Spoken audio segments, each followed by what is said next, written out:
Bismillahirrahmanirrahim. Assalamualaikum warahmatullahi wabarakatuh. Bismillahirrahmanirrahim. Salatu wassalamu ala Rasulillah sayyidina Abdullah. Qala Allah Ta'ala fil Qur'anil Karim. A'udzu billahi minasyaitonir rajim. Bismillahirrahmanirrahim. Yarfa'illahu alladhina amanu minkum walladhina utul ilma darajat.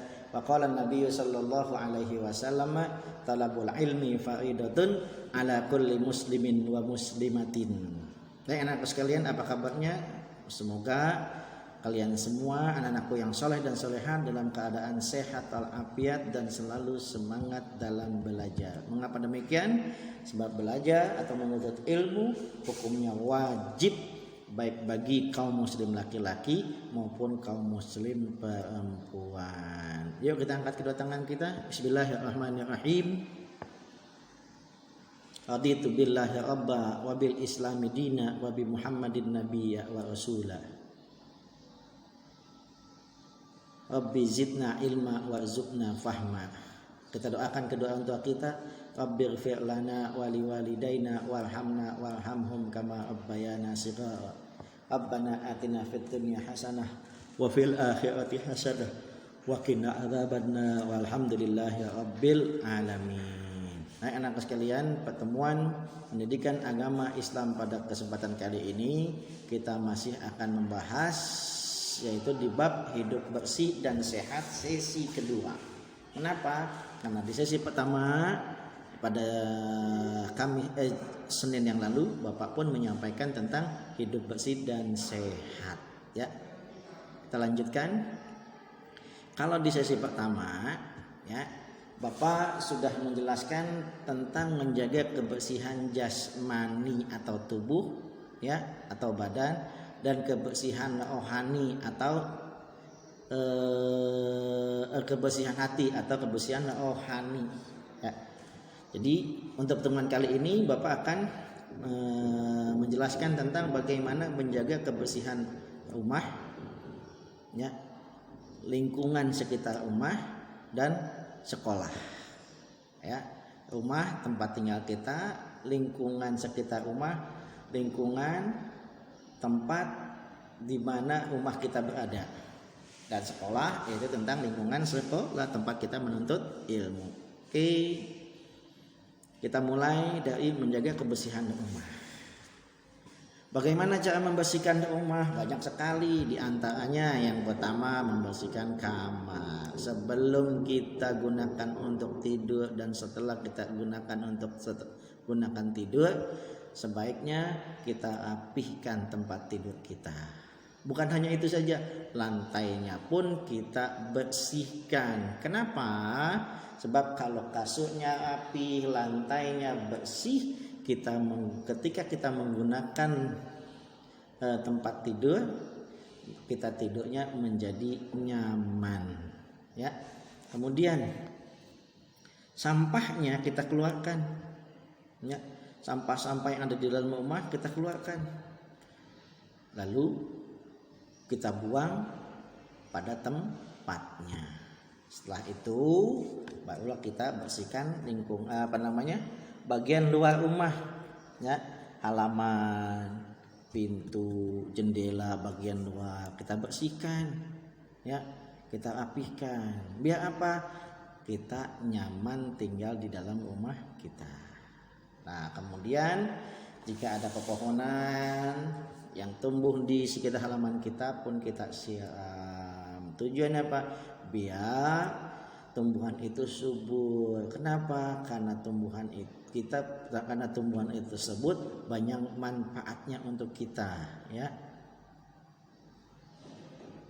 Nah, insya Allah kalau keempat hal ini kita lakukan, rumah kita menjadi bersih. Tentunya sekali lagi Bapak sampaikan banyak cara untuk membersihkan rumah, di antaranya adalah yang 4 ini, ya.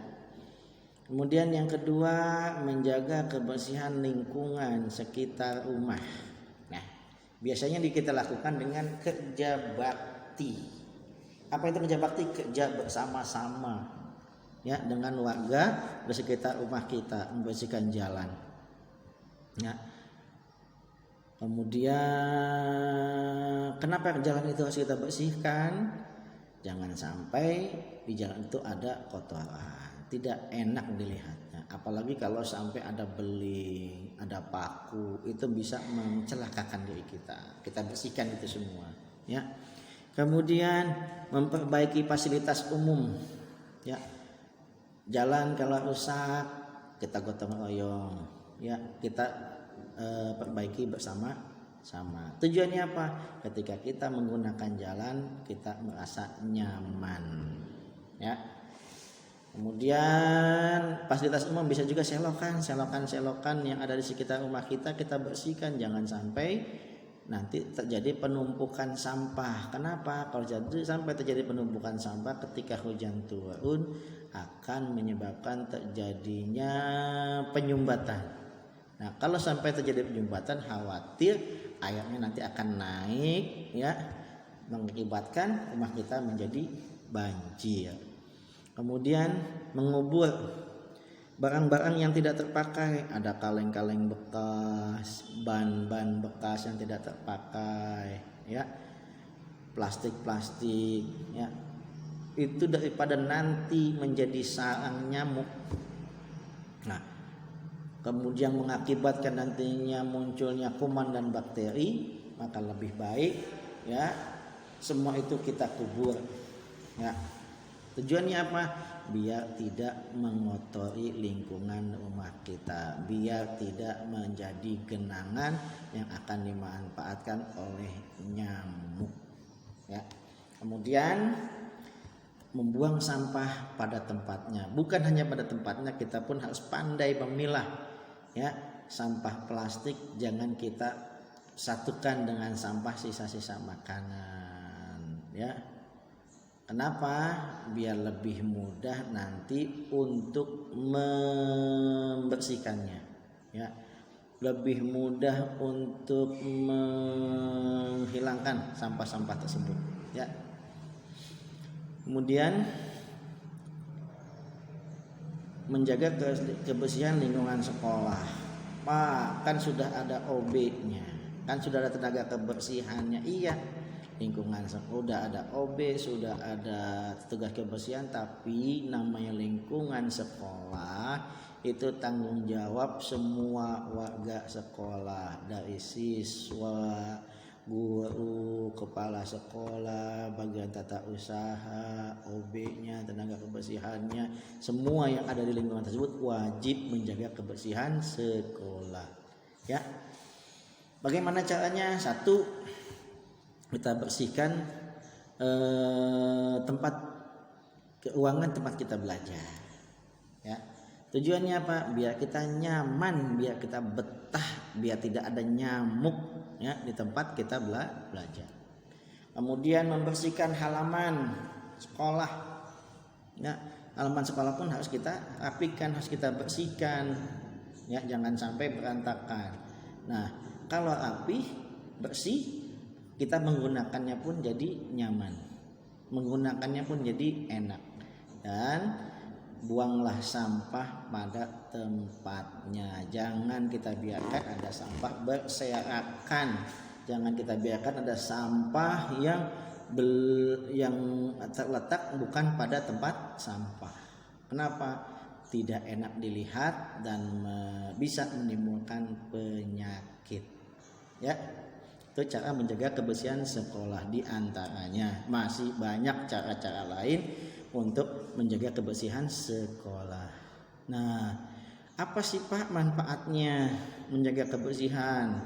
Satu, kalau kita bisa membersihkan lingkungan kita, baik ke rumah, lingkungan sekitar rumah, sekolah, maka akan terlihat indah. Nah, kalau terlihat indah, ini akan disukai oleh Allah.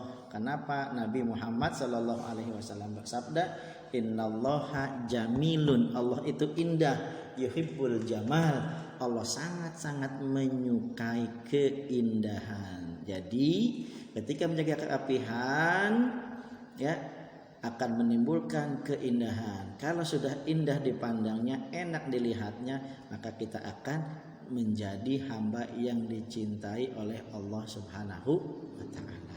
Yang kedua, Manfaat dari kebersihan adalah bukti kalau kita sebagai hamba yang beriman. Kenapa Nabi bersabda an-nadhafatu minal iman atau huwa usatun minal iman.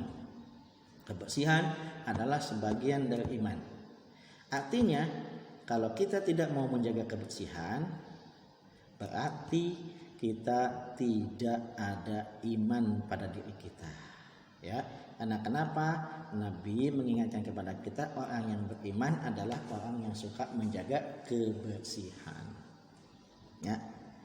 Yang ketiga, akan dimasukkan ke dalam surganya Allah Subhanahu wa taala. Ya, hadis Nabi al-Islamu nadifun. Islam itu bersih. Fatanadzafu kata Nabi, maka jagalah kebersihan. Kita umat Islam itu harus menjaga kebersihan. La yadkhulul jannata illa nadifun. Orang yang malas menjaga kebersihan, kata Nabi, dia tidak akan masuk surganya Allah Subhanahu wa taala. Kita semua tentunya sangat-sangat menginginkan agar bisa masuk surganya Allah. Caranya bagaimana? Salah satunya dengan menjaga kebersihan. Dan yang ketiga, ya, agar manfaat daripada menjaga kebersihan, agar kita terhindar dari penyakit. Kenapa? Salah satu penyebab terjadinya penyakit adalah karena kuman, karena bakteri. Dari mana kuman dan bakteri itu berasal? Salah satunya adalah karena kita malas menjaga kebersihan. Insya Allah kalau kita selalu menjaga kebersihan, tubuh kita akan menjadi sehat dan kuat. Ya, baik anak-anak sekalian, itulah yang dapat Bapak sampaikan.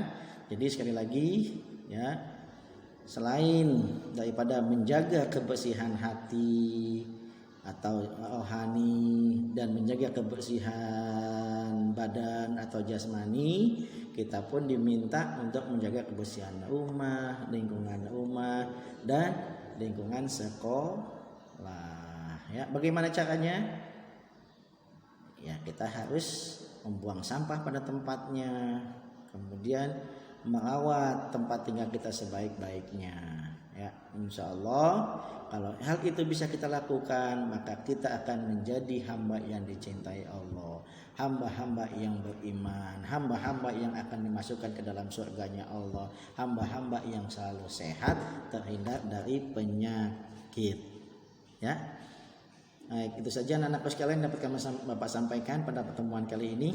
Ya, di akhir sebagaimana biasa Bapak berikan tugas, silakan kerjakan tugas halaman 37 dan 38 bagian 1 dan 2. Ya, tugas dikerjakan boleh di buku tulis atau buku paket.